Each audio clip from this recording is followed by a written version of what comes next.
So Libby Manji will be moderating the panel, and I know that a lot of you will know Lemmy, but just to introduce Lemmy. So Lemmy's currently an independent international development consultant. So he has nearly 15 years of professional experience in this area, and he's worked in the areas of microinsurance and microfinance, business development services, and value chain management, along with a number of other areas that he works in. But I'd like to invite Lemmy to come up to the panel, as well as our other panel participants. Thanks very much.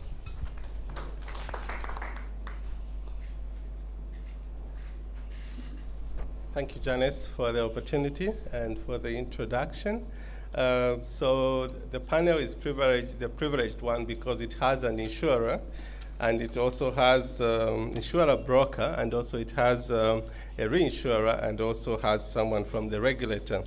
So I'm privileged to moderate this panel, which which includes Plotazio Sande, who is currently the Assistant Director, Market Research and Development at the Insurance Regulatory Authority of Uganda. And prior to this engagement, he was also a lecturer at some universities, including Makerere University, and now he's actually the coordinator of the National Agriculture Insurance Scheme on the side of the Regulatory Authority. So may I invite Sande now to come up front.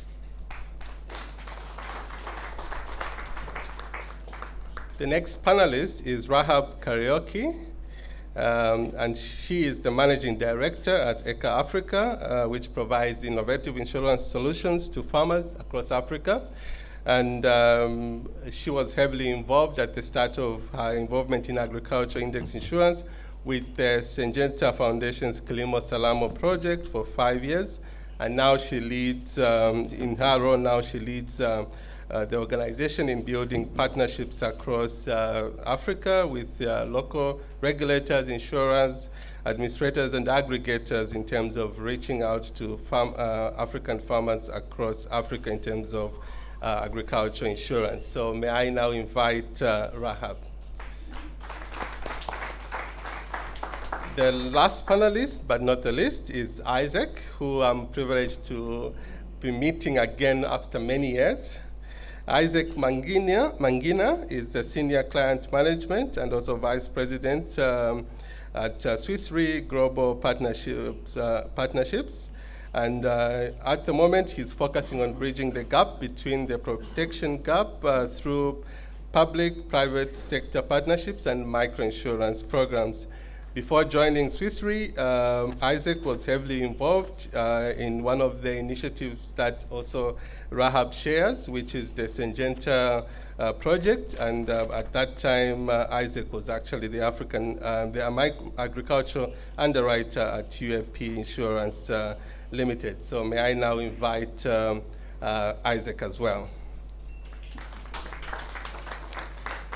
In terms of how the panel will proceed, so each of the panelists will be given 10 minutes to make their presentation, and then we'll have 5 minutes sort of intro questions from myself, and then we'll open up to the panel at the end of all the 3 presentations. So again, it's a privilege to actually have the 3 panelists, and to start with, I will invite Sande to come and make his presentation. Thank you.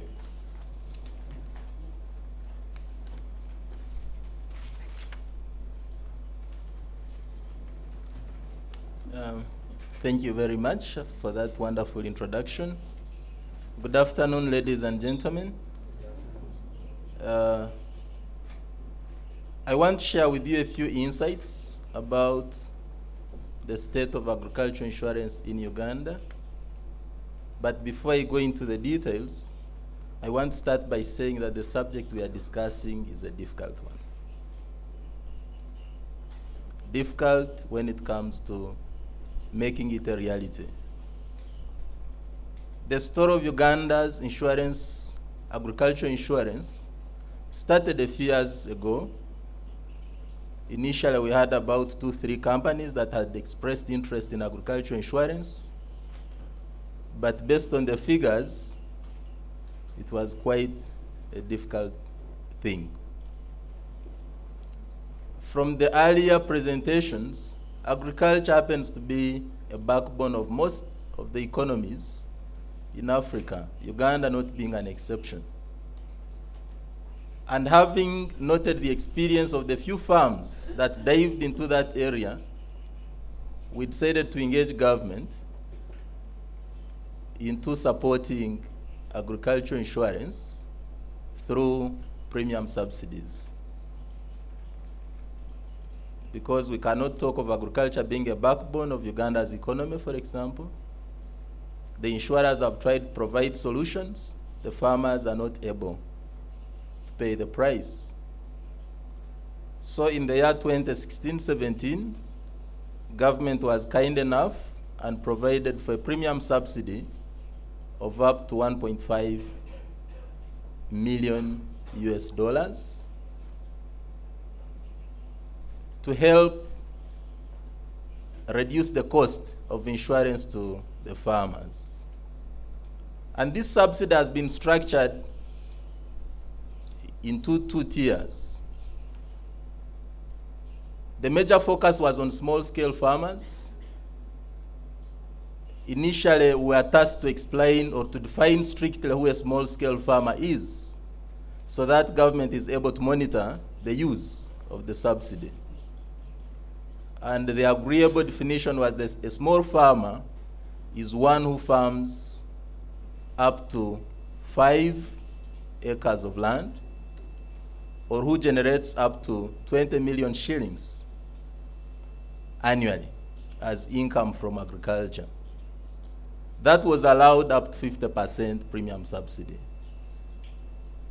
Then the rest were defined as large scale, and they were allowed up to 30% premium subsidy. We are almost ending the financial year 2016-17, but the utilization rates are not very good. Now, what does that mean? That even with the subsidy,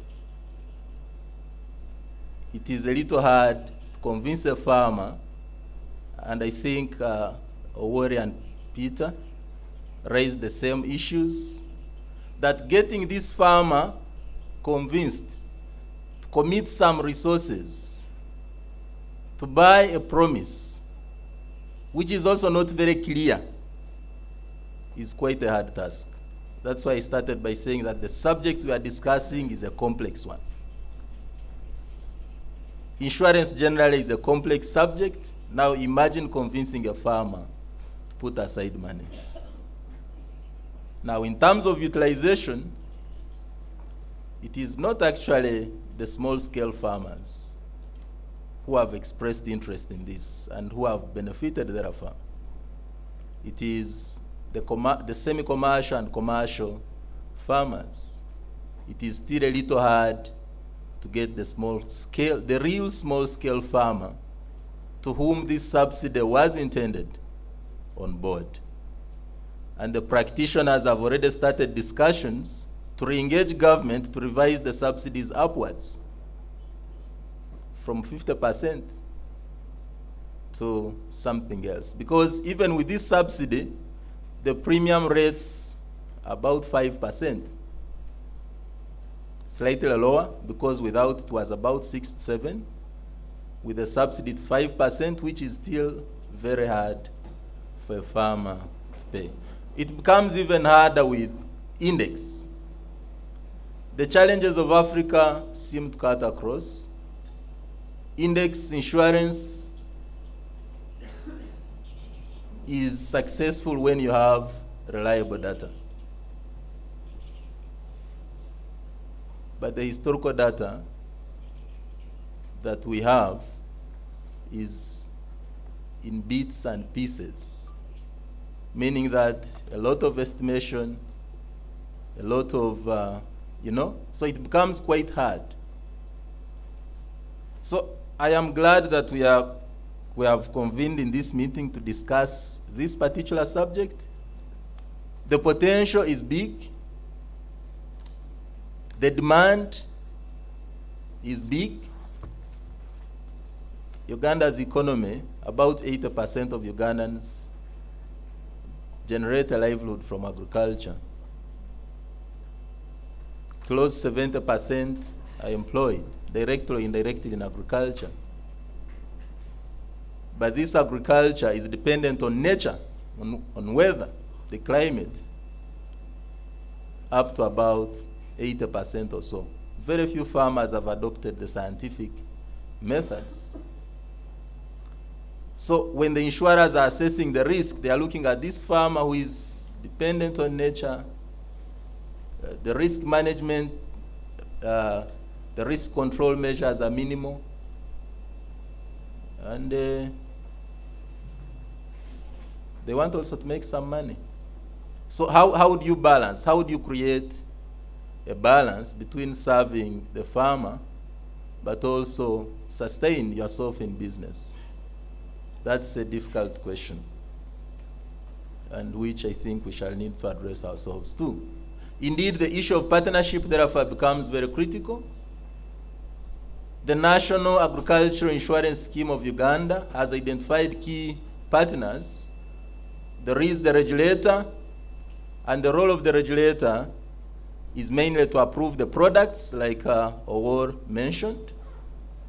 But we go an extra mile, that when the insurers have issued the policy, we have to review that policy to ensure that it conforms to the specifications that we agreed upon during the policy approval.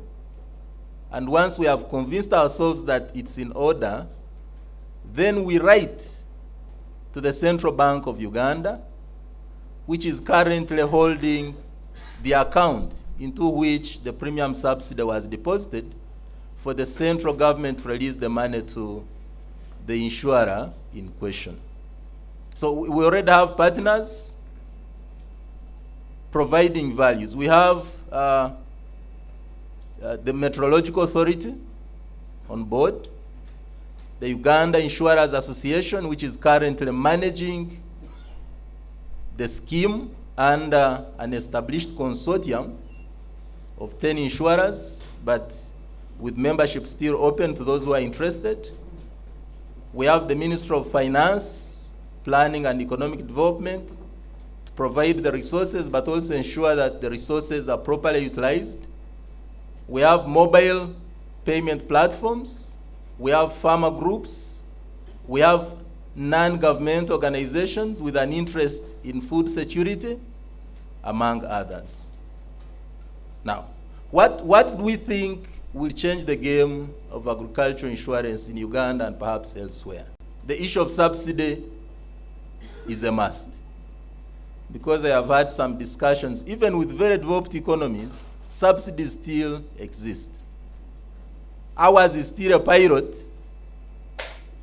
We are told that if the utilization is not very good, maybe it will be withdrawn, but I imagine that when that happens, that will be the end of agricultural insurance in Uganda. So subsidies are a must. Number two is consumer education. I wouldn't wish to call it awareness, because awareness to me is plain. They need to know, they need to understand.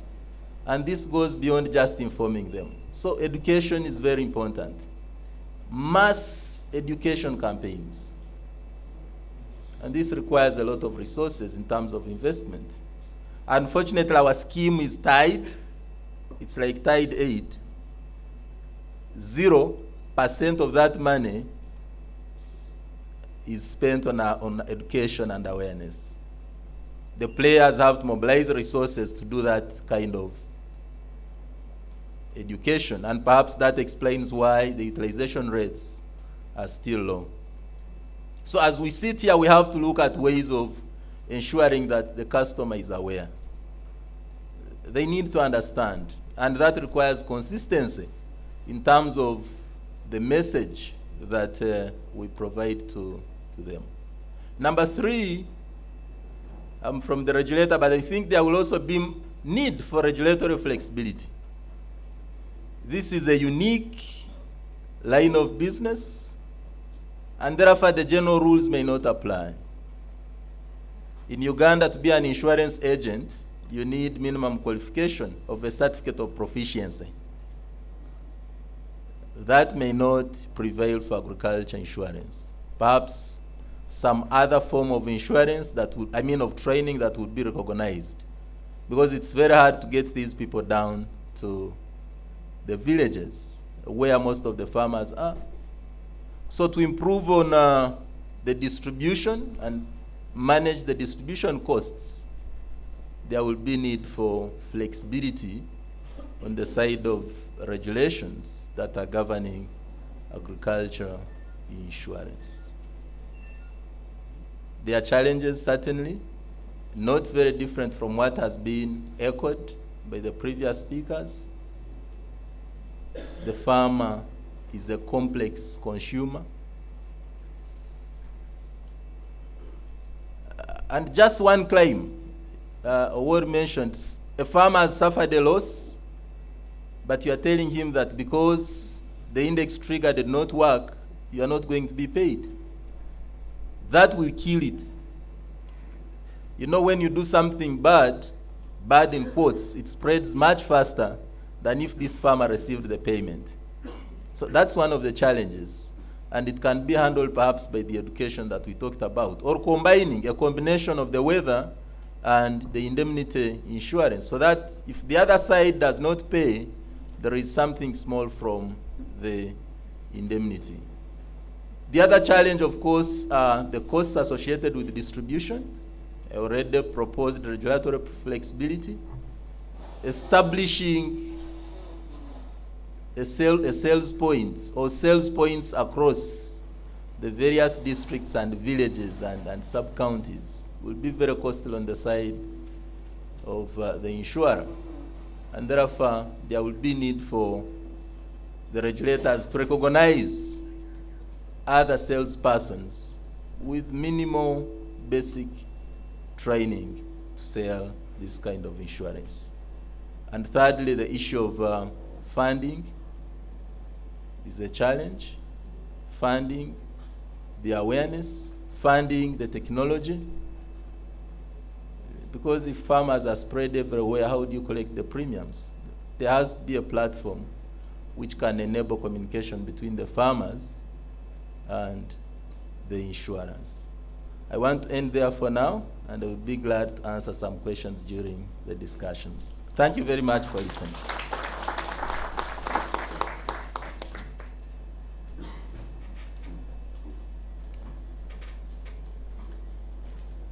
Maybe just whilst it's fresh, just a couple of questions for you, Sunday. The first one, you highlighted the need for investments in education. I'm just wondering, in the first dialogue between public sector and private sector, since you're talking about 10 companies involved, whether that was tabled and there was willingness from private sector to get involved. And then you talked about the issue of regulatory flexibility. Again, it would be nice to ask you what has been done in actually developing a regulatory framework, as you said, which will be flexible to accommodate also different aggregators to be involved in terms of distribution. So, and then of course the last one is, you mentioned the issue of clarity of the promise that we make in insurance. I would also want to add to say what has been the demonstration now of the fulfillment of that promise, which can now be used in consumer education as well. Perhaps those three, and then we can move on to the next presenter.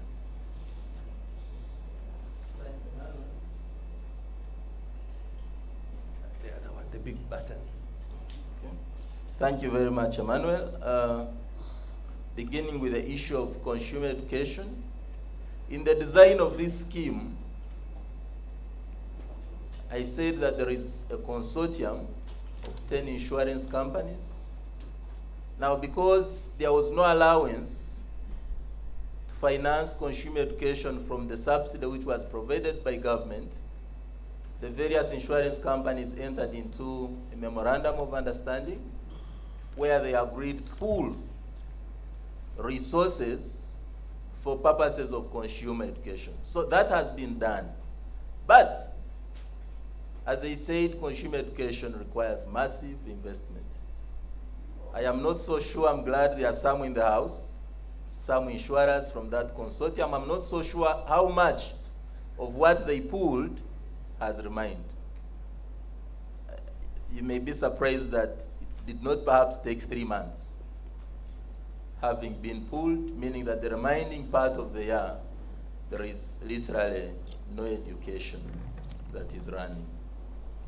On the side of the regulatory flexibility, just like our counterparts in Kenya, we also have a draft index insurance regulation in place, and some few proposals which make the regulator a little flexible when it comes, this particular line of business have been incorporated.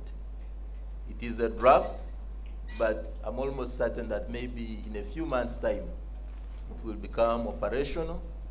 And being part of government, and on one hand, and of course, one of our roles is to develop the insurance market, we are very passionate about supporting agricultural insurance. So it is something that we are interested in. It is something that we shall drive up to a fruition. What has been the demonstration to make the promises clearer? Some work has been done, especially with the development partners that have interest in food security. I have seen some demonstrations of the entire process, from underwriting to the claims. But these demonstrations have been limited in terms of spreading out to the intended beneficiaries, the public, because of, again, the same reason. How do you roll this one out to ensure that it reaches the last man, south, north, east, and west? Otherwise, in terms of infrastructure, a lot of work has been done, a lot of demonstrations exist, but spreading them up to the intended beneficiaries remains a challenge due to the financial constraints. Thank you. And any payouts?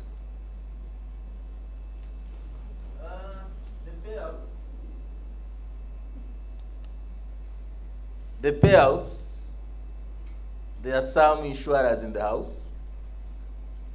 I will ask, I can ask if you allow me, Mr. Chair. There is Zawede. Zawede has been very active in the consortium. Maybe she can confirm that. Zawede is right there.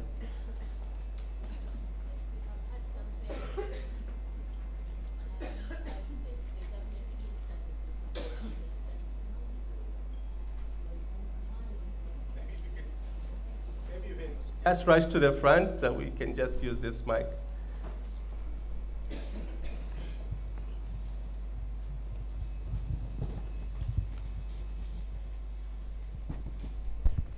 Good afternoon, everyone. Yes, we have had some payouts. We did suffer a hard drought in 2016. So we have had, and there are some farmers who did get the subsidy have benefited, and I think it's still going on here. Thank you so much. On that note, I'll still open up for questions to Sandhya after all the three presentations. I'll now like to invite Rahab to make her presentation. Allow me to present from here. I'm not very lucky today. I don't think you'll see me behind there. So just allow me to present from here. I hope I'm audible enough. So my presentation will focus on two examples, two challenges that we've faced in the past, and how we overcame them by negotiating extra roles with the stakeholders that we are working with. So on to my first slide, I think I'll just quickly start with an introduction of who ECA Africa is. So we design microinsurance products, specifically focusing on agriculture, and support local insurance companies to take those products to the market. We're not an insurance company, we're not an insurance broker, but it's like a brokerage role. So we're involved in understanding the risks farmers are facing, packaging that into an insurance product, and helping the insurance companies also negotiate the reinsurance. So we're involved on both sides of the product, basically. Next slide. So on to my first challenge. In the year 2009, when we were ready to start, we knew that our first product, our first solution was going to be a weather index product. And we knew which part of the country in Kenya we would start because we had identified a part of the country where a lot of weather data was available, a lot of research had been done. But we had a challenge. We needed to identify how farmers were going to access the product. We had even installed 2 weather stations. So at the time, then our next stop was to microfinance institutions because it seems obvious that credit should go with insurance. So that was our first stop. We went to microfinance institutions. And their reply was they're not convinced that our intended beneficiaries, that farmers will actually take up insurance. So they said, go prove your concept, come back. So we had a problem in our hands. We needed to find a way that this product could be accessed by farmers. And our most obvious channel was not going to work, at least not at that time. So then we went out and did a survey. We asked farmers, how do you want to receive these services? How can we reach you? And the first thing among the many things that they told us is that they do not want to talk to an insurance salesman. So that came out very clearly, that they do not trust them, they're not sure they understand what they are saying. So then we had to go back to the drawing board, and I remember the solution actually came from Isaac at the time, because he was involved in the program. And we said, how about the agro-input shops? They trust these local businessmen, they buy their seeds and fertilizer from there. They already naturally go there for advice. So we then went back to the regulator and said, the regulatory framework does not allow agro-input shops to distribute insurance. And I think we've already had about some of those constraints already. They needed to have a COP, a proficiency exam. They needed to have an annual license, the usual requirements, which would not fit this class of people that we were targeting. So the regulator in Kenya was very flexible. So this is one thing that we were able to negotiate. That if we demonstrated that we had trained these agro-input shops enough, if we could show how the money could be traced, all these transactions could be traced from each of these shops to the insurance company, if we could prove that there will be some form of information passed by these agro-input shops to the farmers, then they would allow it. So, the regulator said, we will observe, let's see how this works. If it doesn't work out very well, we will quickly shut it down. So with that, actually for the first 3 years, that was our main channel of distribution. We used agro-input shops to distribute weather index solutions. So farmers would walk into the shop, they're buying a bag of seed, they're buying a bag of fertilizer, and they would say, I want that with insurance. So the the agro-input shop would have a simple mobile phone. It was a Nokia mobile phone, and there was a mobile application installed, so it would calculate the premium required. They would tell the farmer how much that will be. They will collect that in cash. And then, because now we have a track of who the farmer is, their phone number, where they are located, which shop they have purchased from, then at the end of the week or the month, these agro-input shops would accumulate the amounts and send them via mobile money to the insurance company. So that way we were able to overcome our first challenge. We have since discontinued that channel of distribution because questions started coming up about the business case. What's in it for us? The agro-input shops. So obviously margins or commissions, admin fees, whatever we want to call them, from insurance are not enough. If you think of the opportunity cost, those 5 minutes spent explaining about insurance instead of selling a bag of fertilizer, we cannot compensate. The trade-off is too high for the agro-input shop. So what we are working on now is figuring out what kind of incentive these agro-input shops need. It's probably not a cash incentive. It will be something to do with Through the insurance program, more farmers are coming back to your shop, maybe handing out a physical bag as compensation, which means more business for the agro-input shop. But we're still studying that. Next slide. So our next challenge, and I think this one is more obvious, is we are asking farmers to, through insurance, to trust the insurance company, to give us their money, and then later, maybe if the loss we are talking about happens, they will get their money back. So it's a very difficult proposition compared to credit, where the farmer needs the bank needs to trust the farmer to give them money. It's the other way around. So then the challenge that we came to was that farmers were telling us they do not want to buy insurance alone. They do not believe that it's a complete solution. And I know this might sound controversial, but this is what farmers are saying. They're still saying that. They're saying that they want value-added insurance. They want insurance to be part of something else, part of input access, part of credit, part of climate information services, part of something else that they have a hard time accessing. So then this is a case for bundling, it's a case for partnerships. And one example of that we have done to overcome this challenge is a partnership we currently have with Vision Fund International. So what we have negotiated with them is when we find a group of farmers, they've been aggregated, for example, they're members of a cooperative, but they have a hard time to access credit, we will ask Vision Fund, any local MFI in the countries we are working, to come in and look at it and negotiate whether they can provide credit. The only condition is that the credit will have to come with insurance.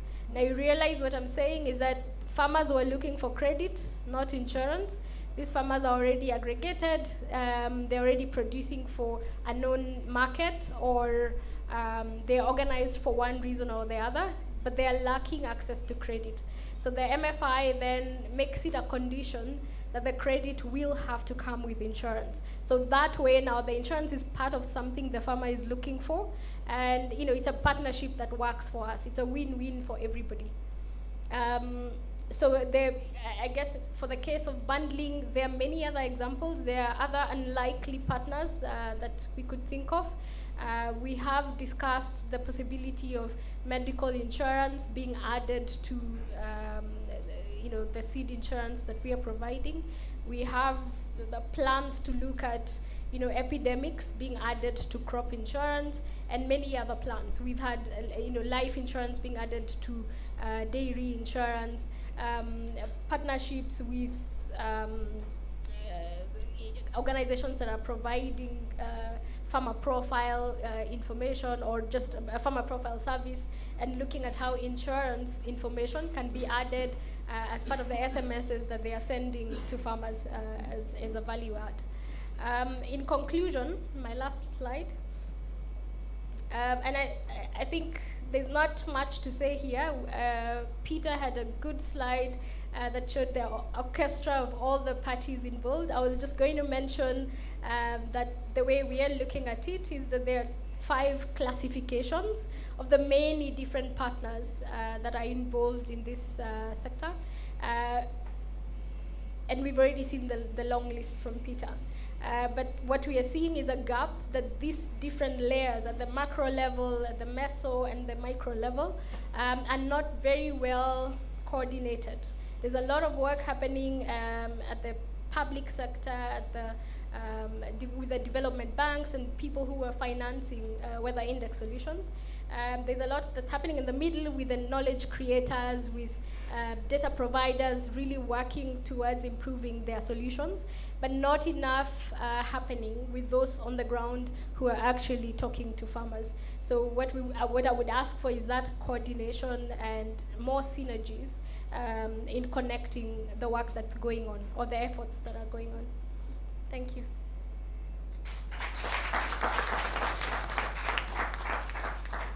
Thank you so much, Rahab. Very informative, and just a couple of questions for you. So the issue of scale, what has been the main drivers of scale in your business model? And also, what are you learning in terms of creating the balance between client value and the business case? And then you talked about bundling as a strategy that has emerged from farmer concerns. Any insights on value-added services as well? And then finally, you talked about aggregator incentives. So I think the case for Kilimo Salamo was largely drawn by the use of agro-dealers, and now you're struggling. So if you end up not having incentives that will get them hooked, what are the alternative distribution channels to still get to the farmers?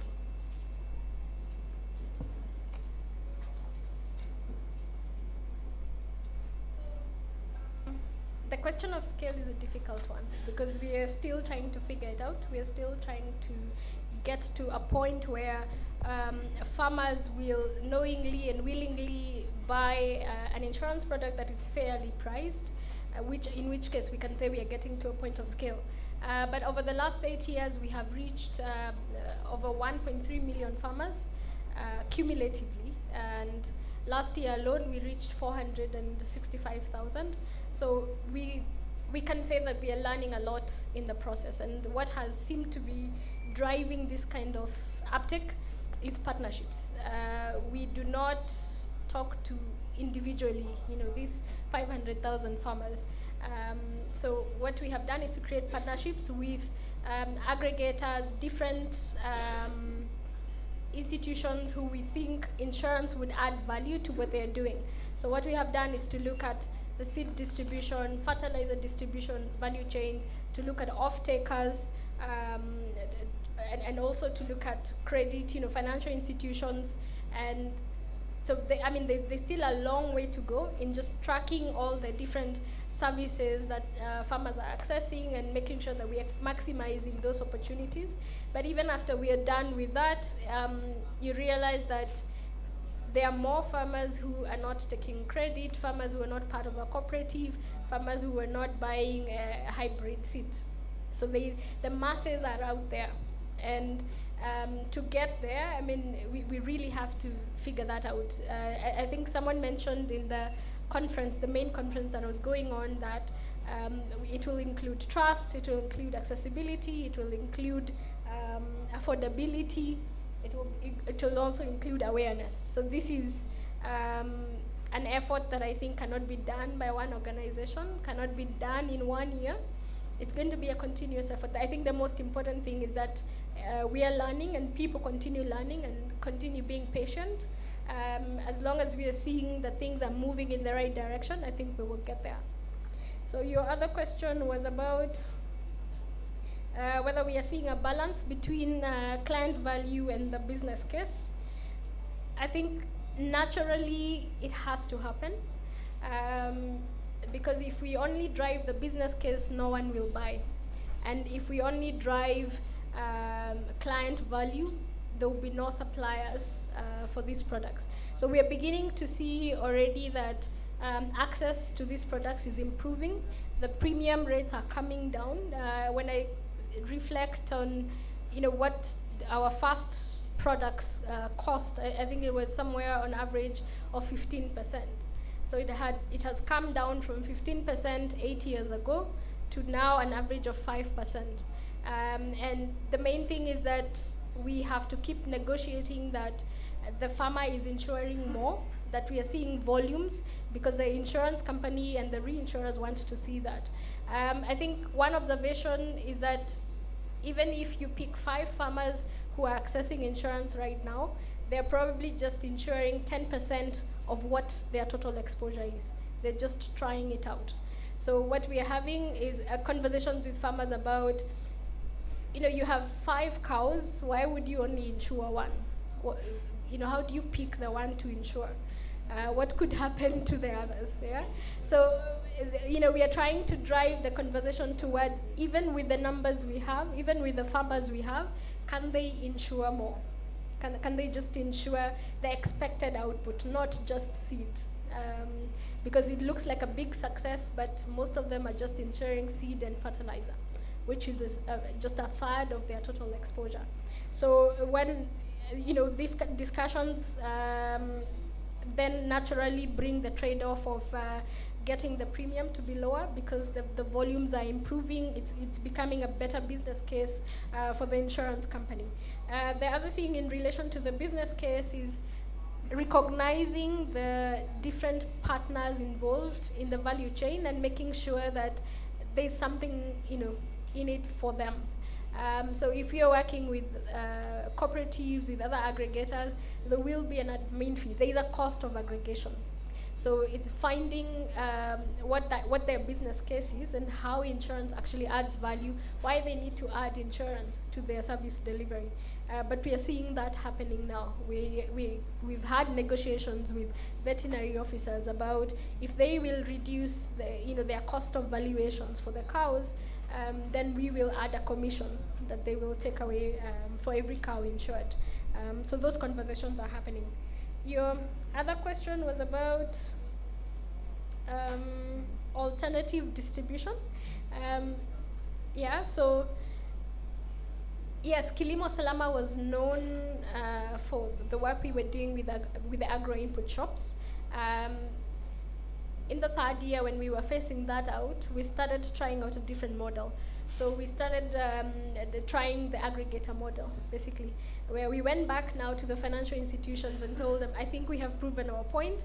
We think farmers over time understand what insurance is, that they are willing to pay their own money as well, that they're beginning, the products are paying out.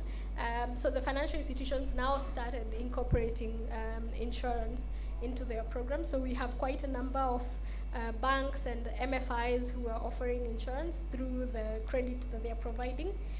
The other distribution channels, we have mobile linked products, we have seed linked products. So there's a range of products that we are offering through different distribution channels. The main thing, the overarching thing in all of these distribution channels is that we piggyback on an existing infrastructure. We're not trying to develop infrastructure for delivery of insurance, because farmers already say they want insurance with something else. So it's a lot easier to add insurance to existing transactions, to existing services that they are accessing. Yeah. Thank you so much. I think we'll now move on to Isaac, who's going to give us also a reinsurance perspective as well. Isaac.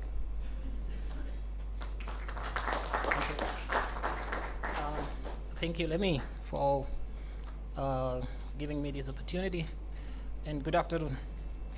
I feel privileged to be here today to share the story of agriculture index insurance and where we stand. And before I dive into my presentation, I will give you a story about being a farmer and being an insurance person and people who are along the value chain, and it will help you understand where we stand with insurance. So by privilege, I was privileged to earlier on in my career to work as a product manager for an agrochemical distribution company, Bayer Crop Science in Nairobi. And it was a very nice moment. But then when I was offered a job in an insurance company to drive agriculture insurance, I went back to my model farmer to sell insurance. And we had a very good conversation. And after some few sessions, he told me, you know what? All you insurance people are from the same mother. And it took another 2 years for me to convince him to buy insurance. And so after 2 years, he bought insurance. And then as issues could turn out, that year was a very bad year. It was a claim. We had a drought in Kenya, and also we had a severe disease outbreak in the wheat growing areas of Kenya. And so I went back to this farmer. Of course, he was very distraught, and he would understand now why he bought insurance. And we went through a claim process. And because there was nobody who did understand how to adjust agricultural claims, I went back to my university professor, who was a very respected person in Kenya, in Kenyan academic sphere, and asked the professor, I have an issue here. I want you to help me to adjust an agricultural claim. And he said, okay, fine. What is it? And I told him it's insurance. And he said, no, I don't know anything about insurance. So I took him to the boardroom and closed the door and took him through the principles of insurance. It was like a reverse role, and say, okay, professor, I got you this time. I know something. And so after we left that 2-hour session on the principles of insurance, we went to the field to adjust the claim. And we paid, eventually, the claim, the way it was done, was very good, and the reinsurer was in agreement. And the total claim payout was coming to 210,000 US dollars as the payable claim, which was huge by any Kenyan insurance standard. And my managing director called me at that time and asked me, Isaac, are you sure of what you've done here? Then I said yes. And he told me, before I sign, I want you to convince me that I'm doing the right thing. And we were the two of us in the room, in his boardroom, in his office, sorry. And I was shaking. For the first time I was shaking, because I know I'm exposing 210 million shillings of a company which is not very well known on agriculture insurance, and there's finances behind it. And all of us are from the private sector. You understand that magnitude of claim, the kind of thing you have to go through. And so he said, eventually I will approve it. So he approved the claim. And then I took that paper very fast, and the discharge note, and went back to the farmer, and he signed very quickly. And so after he signed, he was very happy. He came and thanked me. And then it was in that following season to buy insurance. And then I went to sell to him again insurance, because he had expanded his farm and he did not buy insurance. And he told me, you know what, after we had, sometimes people don't tell you the truth in the office. After we had an outing for some time, he told me, you know what, I just feel lucky that insurance had to pay this 210 million. And he never bought insurance up to now. So I will go back to my presentation, right? So it offers a glimpse on how people perceive insurance out there. So at Swiss Re, we believe in innovation, and we are focused in making sure that this agriculture insurance business succeeds. And we have invested a lot of time and resources to make sure that farmers benefit. Our interest mainly is to make sure that this works, and also to support the industry to be able to realize the dreams and aspirations of everybody that is involved. At the center of it, we believe that the farmer is key, and he has to be given the support that is required. So shall we go to the next slide? So at Swiss Re, we try to engage with the industry in so many areas, and part of it is that because where I sit, I mainly look after microinsurance and public sector, private sector relationship. And we realized that for us to grow this business, we need to have a multi-sectoral approach. And also when you're looking at this, mainly we need to bring on board all the stakeholders that are involved. And so we look at this as something that we can all take it. When we look at microinsurance or agriculture insurance in general, of course, talking about agriculture insurance in Africa, most of it fits in microinsurance because we are talking about the smallholder farmers. And hardly will you find a large-scale farmer buying insurance because they have resources, they tend to know everything, and so in any case, it's not a message that they receive that easily. I mean, that was the first message that I realized, that it does not work all the time with the large-scale farmer, because I mean, they have got the resources to cushion their shocks. But the people who are mostly affected are the smallholder farmers, and that is why we take initiative to focus on what their needs are. But then in understanding this issue, we did segment in Africa exactly what are the segmentation we have as far as our clients are concerned on index insurance. First of all, we have got people in Africa who will never afford.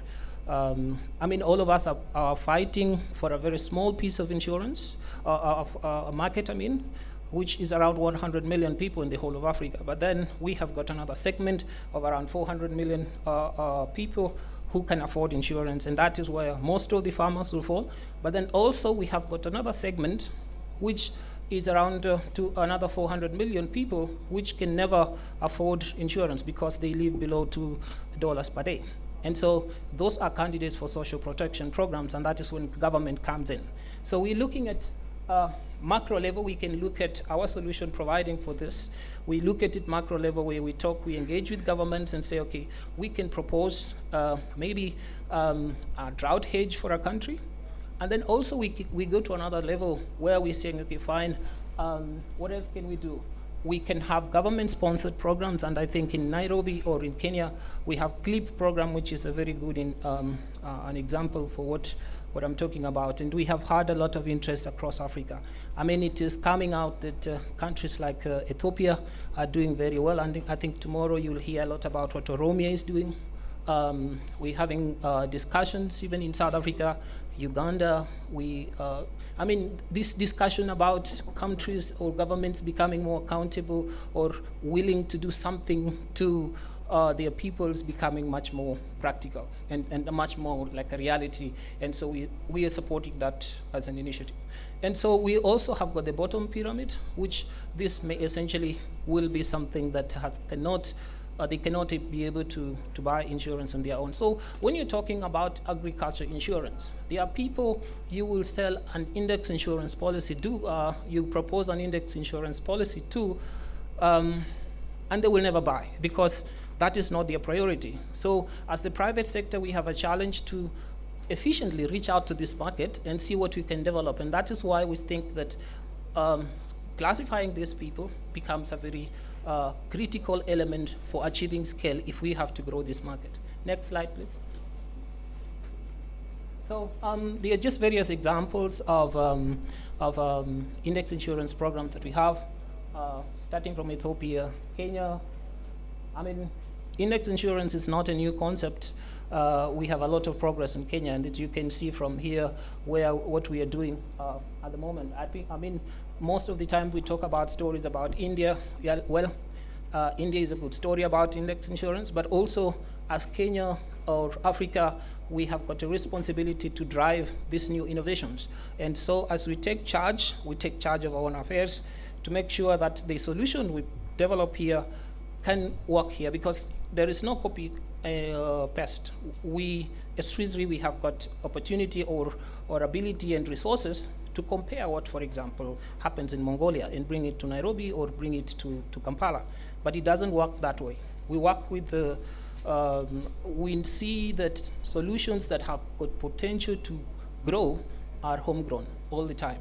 And so if we want to grow this index insurance business in whatever country, the solution have to come from their own country. And we as Swiss Re or the other external players, including the donor community and the development community, then we can support those communities that are drawn, those solutions that are generated by the local industry. And so problems of agriculture insurance in Uganda can only be solved by Uganda. And so we can only do that, support them by bringing in the external expertise that often is lacking, and to help various parties work together. Next slide, please. So what are the challenges? And I've tried to look at the challenges to see exactly what you see. Of course, we have basis risk being one of the biggest challenges to index insurance. But then over time, we have had a lot of improvement in product development. There is scientific data that is coming up that is helping the improvement of index insurance. I recall when we started rolling out livestock insurance, the peak cell size we're talking about was 5 kilometers and 5 kilometers. But now we can comfortably talk about 100 by 100 meters. So it is an advancement in technology and the resources that are available that will deal with issues like basis risk. Data availability is an issue, and we find it across data, both weather, yield data is still an issue. And this one, we see a very, a challenge, especially on people who are custodians of data, understanding why we need this data. I recall to having gone to a meteorological department in Nairobi with my colleague, my colleague who was not Kenyan, and she was able to get data as a foreigner from the Kenya Meteorological Department, and me as a native a Kenyan, I was given a bill, which was equivalent to around $5,000 US. I needed for one single place to price a product, for one single station. So, but then I thank the authorities, because a lot has changed ever since. But then we still need to do more. So it needs a lot of stakeholders engagement. And the critical thing is custodians of data have to understand why insurance companies need this data. And they should not price it, because some pricing is just way too above what we can. We are in the initial stages of product development, and we need the support of all government arms. The other thing is the hidden cost. These are, as an insurer, these things are there. But then we can continue by doing a lot of investment through the public sector partnership. In this case, what we have seen is that there is always a tendency of people to lump all their initial cost into the contract, and that inflates the contract and makes the product very expensive. We can overcome that if we look at this as a long-term investment, because it is not a quick win. Agriculture insurance is the best thing that happens to the African farmer and any African country, because 74% of African people depend on agriculture. And if you invest in agriculture, and agriculture insurance is basically a public good, just the same way we are talking about universal health care. And if we put the same focus we're putting in agriculture insurance, we have the opportunity to change people's. They will have sufficient food, and that will solve a lot of issues. The other thing that is very important is reliable and transparent.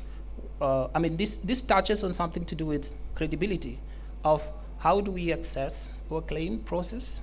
How do we convince the client to buy again? Because we don't come up with new terms at claims adjustment. I think the straight, and that is what makes index insurance very good, because this is what you'll be paid when this happens. But then with all that kind of knowledge, we also need to be a bit, how do I put it? We need to be more pragmatic in the way we approach claims, especially agro claims.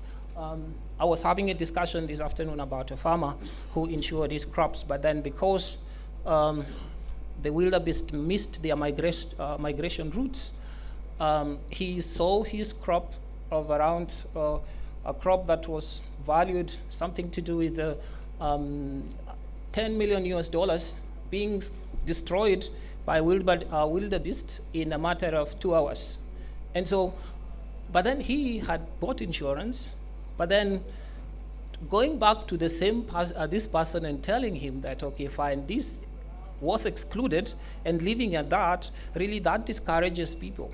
Because, we have got rules of ex gratia, but then I think we also have to be considerate especially at introductory phase, because people buy insurance because the farmers we're talking to about index insurance have not heard about insurance, and what makes them to come and buy is when you convince they can see that actually this insurance pays. So I think as claim adjusters insurance, we need to be a bit considerate also. we need to come up with very simple index insurance products. My first index insurance contract, IBLI, it was rocket science. And when I went to the commissioner's office in Nairobi for regulatory approval, and I don't know who said that, but he told me, I've never seen this kind of contract, but if the regulator says, if Swiss Re says it's okay, it's okay. And that is how I got the first regulatory approval for index insurance. I think, and we see these things happening quite a lot, such that some dubious products that come on the market, the regulator, the people who are in charge of regulators don't take time to look at them. And so that has an effect, because when they malfunction, then the farmers lose trust in this kind of thing. But overall, I think the regulator's office in Kenya has done a very fantastic job. Then this is on index insurance, right? So I mean, let's give it credit. I think we can only grow the business when we have good support from the regulator's office. And I recall when Rahab was pointing the story we had about distributing index insurance through distributors, agro distributors, right? The pragmatic approach of the regulator's office in Nairobi is what made us to roll out and even try this idea, right? Later on, we discovered that it's not an efficient way, it's an exciting way, and very many people want to talk about mobile phone application in selling contracts. But then, as you try to test them, you realize that they may not be the right thing. Maybe we have got another way, we are somewhere else where they become more effective. But then, because the regulator has given us authority to try out these things, we come up with very innovative solutions. I mean, things like M-Pesa were not developed because of regulatory constraint. I think because people are they want to try this new thing, and I like dealing with institutions that are very pragmatic in this case, and that really has given us ability as not praising Kenya so much, to be ahead in the insurance industry, because that has been a positive in this. I mean, when we talk about index insurance in Africa, many people refer to CLIP, and we could not afford that without the support from government as well as the regulator office. So with that, I think this was enough of my slide, right? Unless, was there anything? No, there is one more, sorry. Okay, good. There is this topic that how can government get involved in this? Financial resources. But then every time we hear about subsidies, it's like that is the only thing the government can do. I mean, there is more to government support beyond subsidies. So we see, like, for example, in the financial sector, of course, we're looking at issues to do with creating the enabling environment, creating the necessary laws. I mean, if it's issues to do with tax regime, I mean, that is government support. Of course, there is issues of education that goes a long way into making this, and I must commend the Ugandan government because they have done a fantastic job in awareness creation. And awareness creation is just one of the components. I mean, there is issues that the government can continue still supporting. And when I'm talking about government, I'm not only just saying the Ministry of Agriculture. The Ministry of Finance is also involved. All the stakeholders come together to make this a reality. So thank you very much for listening to me. And good.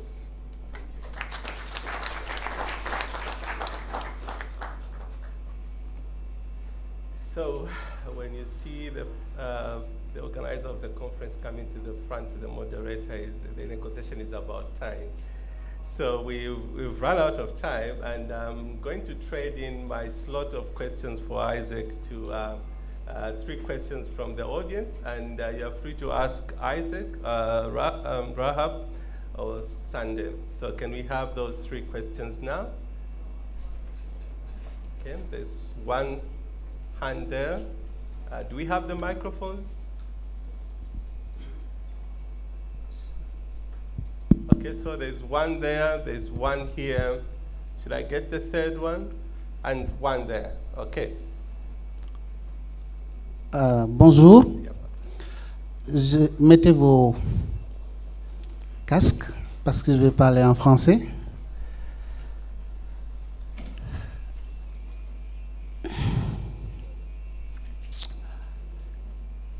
Je m'appelle Mohamed Ndao. Je suis un superviseur de la République du Sénégal, où nous avons, depuis quelques années, fait des pas assez importants dans le domaine de l'assurance agricole.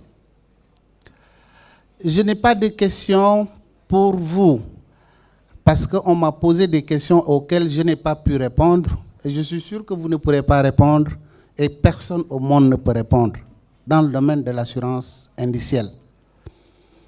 C'est parce qu'en l'état actuel du développement de l'assurance indicielle, personne n'a ces réponses. Je veux parler des indices.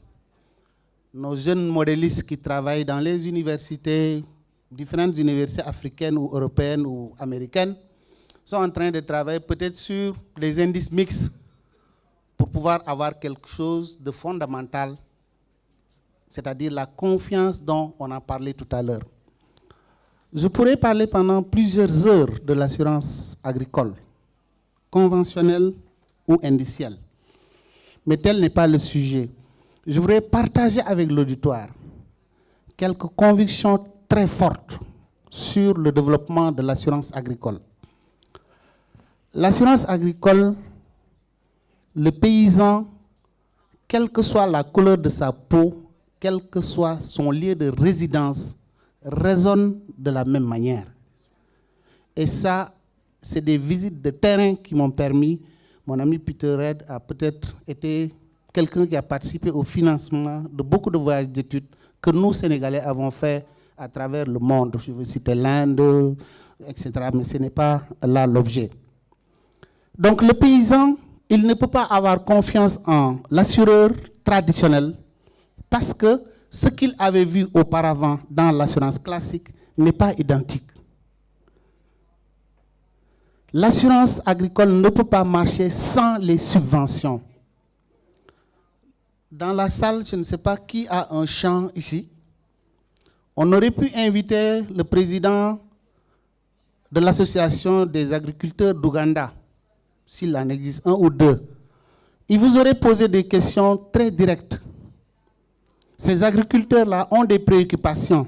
Et ces préoccupations ne sont pas souvent prises en compte parce que nous nous réunissons entre intellectuels, nous parlons de problèmes d'assurance sans prendre totalement en compte toutes leurs préoccupations. Cet agriculteur-là a besoin, en ce qui concerne l'assurance indicielle, de participer à la confection de l'indice. Son risque de base, qui est l'autre problème important, et effectivement doit être conçu en même temps avec lui. Et je voudrais corriger une erreur qui est avancée souvent par les panélistes en disant que l'éducation est une question fondamentale dans le développement de l'assurance agricole. Ce n'est pas l'éducation, c'est la communication. Et c'est une nuance extrêmement importante. Ces gens ont besoin de participer pour comprendre. Mais ce n'est pas parce qu'ils participent pour comprendre que c'est vous qui leur enseignez. Non, c'est un échange.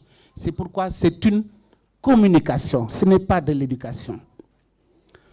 Autre certitude que je voudrais partager en tout cas avec vous, si le temps, parce que je sais que le temps est imparti, je vais terminer peut-être avec cette dernière question-là.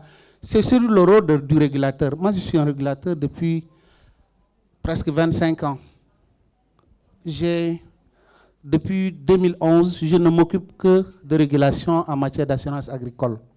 Donc, c'est vraiment un mouvement que nous accompagnons dans ces différentes phases. Mais ce que les réassureurs doivent comprendre, c'est que, compte tenu du fait que nous n'avons pas encore les moyens au niveau local de créer ces indices-là pour aller à l'échelle, parce qu'aller à l'échelle exige effectivement que l'assurance indicielle soit promue, soit poursuivie, il faut nécessairement que nous prenions le temps de ne pas accepter qu'effectivement ces indices-là soient préfabriqués par les réassureurs pour venir nous les proposer au niveau des autorités de régulation. Et je voudrais à ce niveau-là inviter nos amis, parce que je suis le représentant également de l'African Risk Capacity pour le Sénégal, pour dire qu'avec mon ami Makové et le Kenya, que nous sommes vraiment désolés de la situation qui est arrivée avec la sortie du Kenya de ce paramètre, de ce parapluie au niveau macro, avec le sinistre, la sécheresse qu'on a connue en 2016, où effectivement on aurait payé au minimum 50 millions de dollars en tenant compte des 2 polices que vous avez de 30 millions de dollars et en enlevant la prise en compte de la partie qui vous est réservée.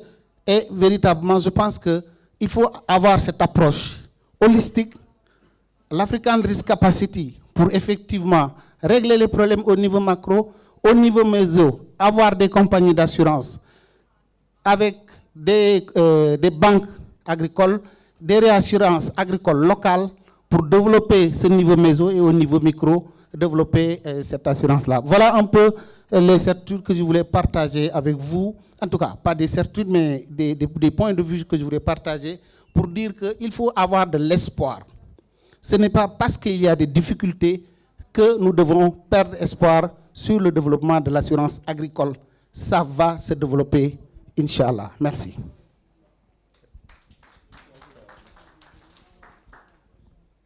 I might have to apologize. We have run out of time, and that was lengthy. But okay, let me have the other 2, and then we can end on that note. But I think those were more like insights on adding to how to address these challenges. And I'll just urge the other 2 that I pointed at to be quite brief, so that at least we have time to get the final remarks from the panelists. Thank you. So I think there was a hand here and a hand there.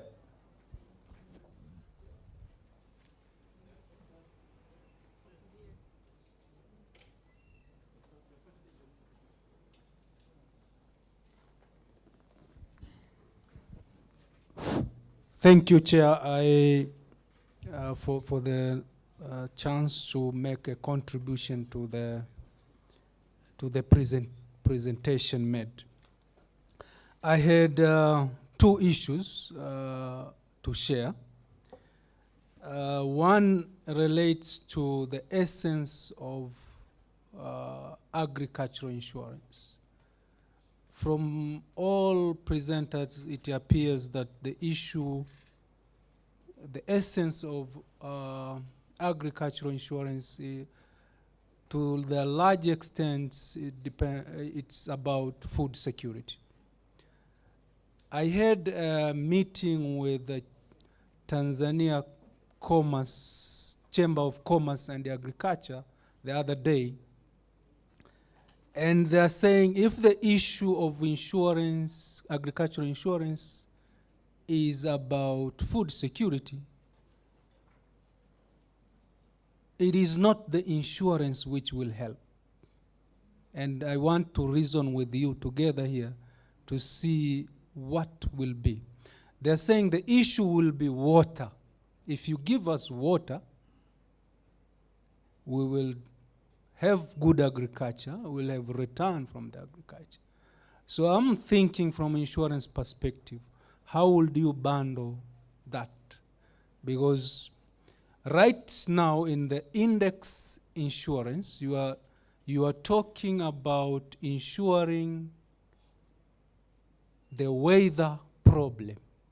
If there is a problem in the weather, which will cause shortage in the yield of the whatever farmer, then you repay, you compensate. But if you provide water, there will be no problem of yield. So I don't know how we can work out as insurers. 2, the examples of any profitable schemes so far would have make this discussion fruitful.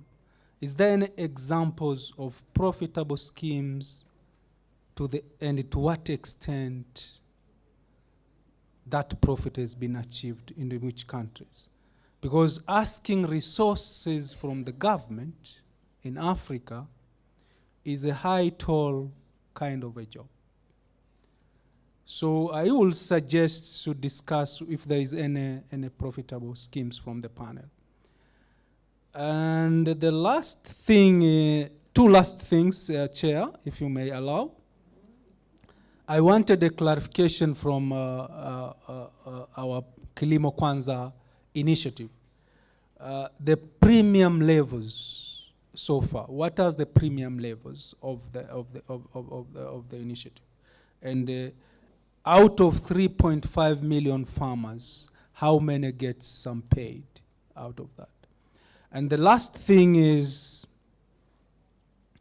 I would want to engage in the research on what is the amount government spends on the disaster management in Africa in aggregate, because the government will not say we don't spend on disaster during the drought, because it's a political milestone, so to speak. So if you have a data, then we can have an argument in favor of such an initiative. Thank you very much. Okay. Thank you so much. We have one there. Is your question covered? Or should I? No, it's way too big. So, it's way too big. Okay. I could take one more question then. Okay, right at the back there. Well, thank you. My name is Alex Bekunda, and I represent Masiko here. And I was wondering, to what extent is the private, and this question goes to the Ugandan counterparts, to what extent is the private sector, the insurance private sector in Uganda, willing to actually take on the risk and invest in places such as Karamoja? I mean, I know this weather index insurance has been going on for the last 3 years, and I was quite disappointed when I actually met some of the insurance companies, and all of them actually were unwilling to take on the risk. And it's kind of, so I just want to understand from them what would be their position on that. Okay. Thank you. All right. On that note, I'll ask the panelists to respond to the comments and the questions. You're free to take on any of the questions. I'll start from Isaac, and then I'll end with Sunday. I think I will agree with the comments made by Momat Ndao, that the issue is not about education, but also the way we package our information. Because, I mean, insurance premium as a term is a very foreign term in our languages across Africa. So how do you explain to an ordinary person that I need you to pay premium to protect you? But then when you put it differently, for example, like in the case of livestock, you are using one goat to protect 10 goats. That is a message that becomes more relevant to the people as opposed to talking about insurance. So, I mean, that is something that I do agree. On the other hand, I also believe that for us to make progress in this sector, there is a lot of investment that needs to go into it. It is not going to be a quick win. There is, for sure, you can make money out of agriculture insurance, and is the insurer talking right? So we know Africa is a very well endowed place in terms of climate risk compared to other areas. I mean, our main risk here is drought only. But then it will surprise you that from a global point of view, drought is not a major issue. So if we could be able to navigate through how to deal with our drought situations in Africa, then we are in a better position to provide food security for our people. I do agree with also our brother from Tanzania that we are not going to sell insurance just as insurance alone. We have to demonstrate value to the people that we are selling to. What is this insurance thing? There's a lot of skepticism, and most of us, even those who have gone to school and even work in the insurance industry, don't appreciate insurance. I will take 1 minute to give you a feedback I received from my friend CEO about a discussion I had with him about his child's performance in class. And he said, so we were talking about which school is he taking his son to. And he told me, my son is not doing very well in class, so I think he should just be an insurance person. And this, of course, I mean, this is a CEO of an insurance company, and so we have to change that attitude. I mean, if you're coming from the Western world, you appreciate the value of insurance. So there is a sad situation even in the career in the well-educated community in Africa. So we have to remain steadfast and appreciate the value of insurance. So, and agriculture insurance being not a compulsory class of insurance, you can imagine the amount of resources that needs to go into it and the amount of awareness creation that needs to go into it. Thank you. So I'll tackle your first question from Tanzania about water management and the interplay between irrigation versus insurance. So you're right, insurance will not make any crops grow. I think the case for insurance is with other risk reduction mechanisms being incorporated, such as irrigation and proper seed varieties, planting at the right time, weeding, taking care of the crop. Then if you add insurance to that, you have a more resilient farmer. You have, out of 5 years, the possibility of having 4 years with a good harvest. And then the 5th possibly is where insurance would come in to help cushion an extremely bad season. So insurance needs to be taken in combination with other measures. And farmers are right when they say they don't want insurance alone. They want insurance together with other value-added services. So water management would be a good idea to combine with insurance. Your other question was about humanitarian aid. What is the cost of humanitarian aid? So we had a look at data from the Kenya Red Cross, data from 1970 something, or much earlier than that. And what we were seeing, the main areas where they are spending money every other year is, number 1 was drought and famine. Number 2 was flood. Number 3 was malaria, cholera, and then population movement. So these are the kind of areas where a lot of appeals are being made every other year.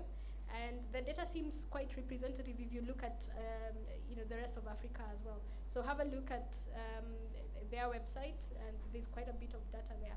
But it shows that some of these risks are actually insurable. With insurance combined with humanitarian aid, I think maybe the cost of financing disaster would be much more palatable. Your other question was, what is a premium rate for our programs? So I mentioned that at the beginning when we started, 8 years ago, it was on average 15%, but this has come down to an average of 5% now. So I say average because it depends on the crop, it depends on the location, it depends on which season the farmer is looking for insurance. It also depends on the volumes you're talking about for one product or one aggregator. But on average, it's at 5% now. Yeah. Thank you. Thank you. I will. There was a question which was directed to me, and another comment from the first person. I don't entirely agree that consumer education is irrelevant in this, because I think we are using different terminologies to mean almost the same thing. The farmer must appreciate the underlying principles of index insurance. And maybe the addition is, how would we package the information that we educate the farmer on? So It all comes to education, but using effective communication strategies. So it's not irrelevant, it is very relevant. But how would we deliver this message as we educate the farmer is perhaps my brother was trying to emphasize. To what extent can we get the farmer in Karamoja by insurance? I think there are two fears, and the discussions seem to have addressed those fears. One of the fear is perhaps the distance, which touches the aspect of distribution. And you remember, I and my colleagues have talked of regulatory flexibility to ensure cost-effective distribution. If that is addressed, then there is no reason why a farmer in Karamoja should not buy agricultural insurance. The other aspect, maybe for the benefit of the people in this house, Karamoja is one of the districts that has for long been associated with backwardness in Uganda. And it comes to the education. The Karamojong needs to get the information in the right package, and the risk is eminent in Karamoja, the agricultural risk, so they would actually demand insurance more than any other person, perhaps in Uganda. If we address the question of how we get there, we address the question of them understanding how it works, how it operates, and perhaps the issue of the cost. And maybe lastly, again, in respect to that, I had talked of the 30% and the 50%. For the higher risk areas, such as Karamoja, the premium subsidy has been allowed even to go up to 80%, meaning that the ultimate cost that they will have to pay for the insurance will be relatively cheaper than the other people who are located in other districts. So we are hopeful if we can address the challenges that are outstanding at the moment.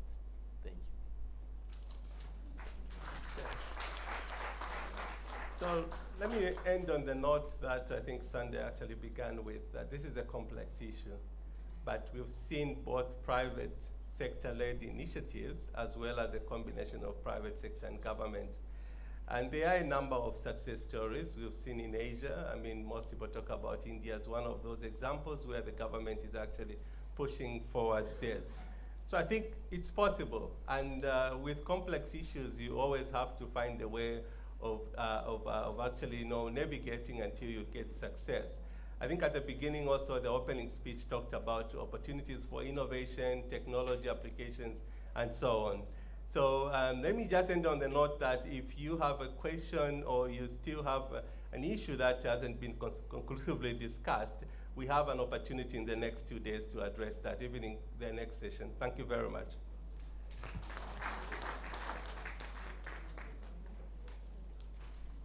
Thank you, Lemmy, and a big thank you to the panel. It's been a very fruitful and interesting discussion. It's generated a lot of questions and a lot of thoughts. Unfortunately, because of all the energetic discussion,